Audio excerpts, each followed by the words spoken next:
গত 6 মে মঙ্গলবার মধ্যরাতে পাকিস্তানের পাঞ্জাব ও আজাদ কাশ্মীরে একের পর এক ক্ষেপণাস্ত্র হামলা চালিয়েছে ভারত। সন্ত্রাসবাদী অবকাঠামো ধ্বংস করার জন্য অপারেশন সিঁদুর এর আওতায় চালানো হয়েছে এই আক্রমণ, এমন দাবি নয়াদিল্লির। অথচ ধ্বংসস্তূপ থেকে উদ্ধার হয়েছে মাটিচাপা পড়া শিশু কিশোর আর সাধারণ মানুষের রক্তাক্ত দেহ।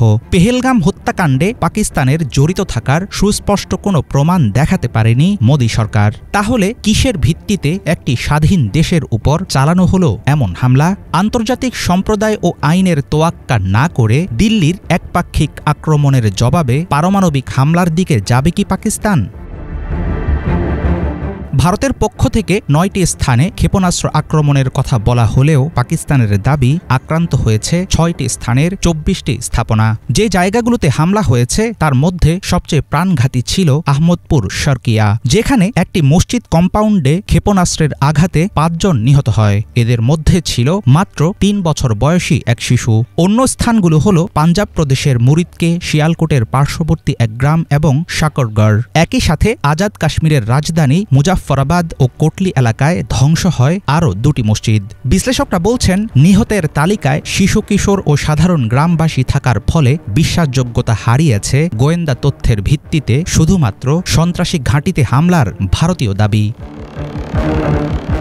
পাকিস্তানের উস্কানি ছাড়াই ভারতের আগ বাড়ানো এই সামরিক পদক্ষেপকে রাজনৈতিক উদ্দেশ্য প্রণোদিত বলে মনে করছেন অনেকে। তাদের দাবি, জম্মু কাশ্মীরের পেহেলগামে সাম্প্রতিক পর্যটক হত্যাকাণ্ডের দায় পাকিস্তানের উপর চাপিয়ে দিয়ে ফায়দা হাসিল করতে চাইছে মোদী সরকার। ভারতে বিহার ও রাজ্যসভা নির্বাচন সামনে রেখে নিজেদের অবস্থান শক্ত করতে জাতীয় নিরাপত্তা ও সন্ত্রাস বিরোধী অবস্থান দেখাতে চাইছেন প্রধানমন্ত্রী নরেন্দ্র মোদী ও তার দল। পাকিস্তানের বিরুদ্ধে এমন সামরিক অভিযান জাতীয়তাবাদের বাতাস দিয়ে ভোট ব্যাংক বাড়ানোর কৌশলগত হাতিয়ার হিসাবেই ব্যবহার করে আসছে কট্টরপন্থী বিজেপি নিয়ন্ত্রিত সরকার।